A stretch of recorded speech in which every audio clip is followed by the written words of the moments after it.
Hey, what's up guys? My name's Michael Westbrook. As always, thank you so much for watching this video. I just finished up a brand new one on the Jam Pedals Delay Llama Extreme. It's an analog delay pedal with tap tempo and a lot of other great features. It also has a llama on it. I mean, it's a great looking pedal. I'm starting a brand new series where I kind of take you behind the scenes on some of the demos that I create for different videos. I'm not going to be doing this for every single one, but just the ones that I think might be interesting. These videos are going to be a little more formal, a little less put together, but hopefully should give you a good idea of how I create the tracks and maybe give you some insight on my process. All right, let's get into it.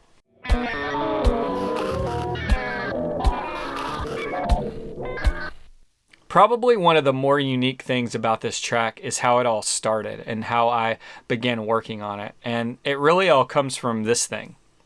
This is I don't even know what you call it. It's what you clean your soldering iron off with. I had a session booked this past weekend with a drummer. We were going to record a small stripped down drum kit here in my home studio. And I talked to the drummer on the phone beforehand and he said, hey, I don't want to bring any drums. I want to kind of create some sounds and build up a drum or percussion part in that manner.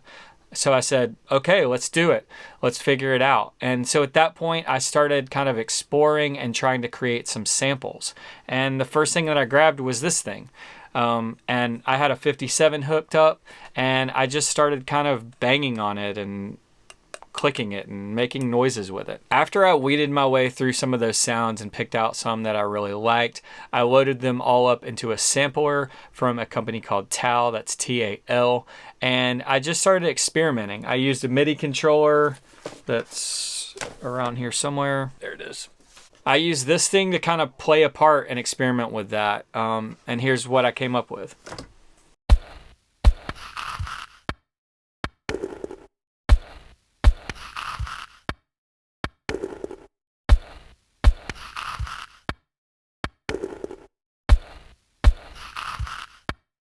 So this was just really experimenting for something totally different. It wasn't even for a video or anything. I just kind of liked the sound and it was really inspiring to me. This alone was pretty unique for me. I typically don't start my demos that way. Typically I pick up a guitar and try to figure out a riff or a chord progression and build from there. But for this one, I started out with this drum beat that was just kind of a collection of samples that I created. After that, I added a bass part and then added a couple more guitar parts.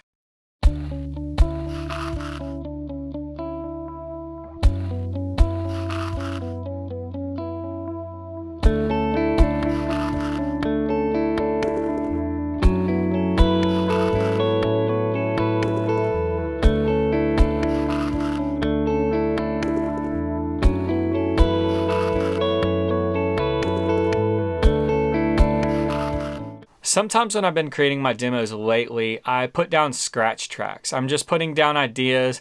I'm kind of feeling out where the track is going to go, and I'm not necessarily recording the final part and doing video at the same time. Sometimes I do if I have the time and the space to do that, but a lot of times I'm kind of piecemealing a demo together in, pockets of time that I have throughout the day. As I started building up this track, it wasn't really going anywhere. So I brought in the normal drum programming software that I use, which is Easy Drummer. I started reinforcing the part that was already there with a kick drum. As I built it up more and more, I realized that it wasn't really going anywhere and it needed to get bigger. And so I started layering in some other guitar parts.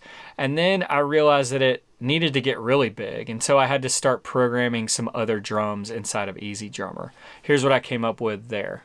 I will say at this point, I decided to drop out the samples just because it was kind of cluttering things up and you couldn't really hear it all that much. So those drop out when the drums come in more full.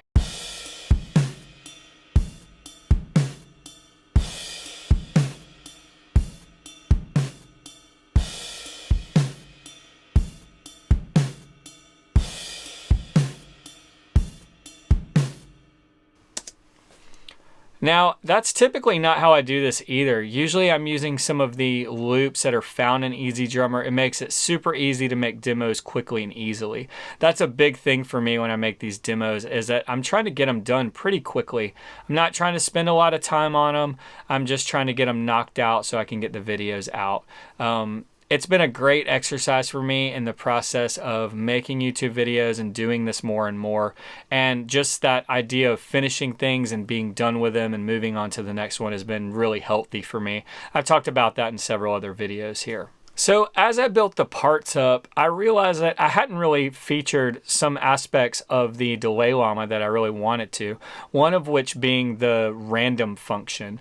Basically, this is something that kind of randomizes the time on the repeats and you get these weird kind of crazy sounds. I wasn't really sure how to use that, so I just recorded myself at the beginning of the track before any music came in, playing just long notes and letting it do its thing.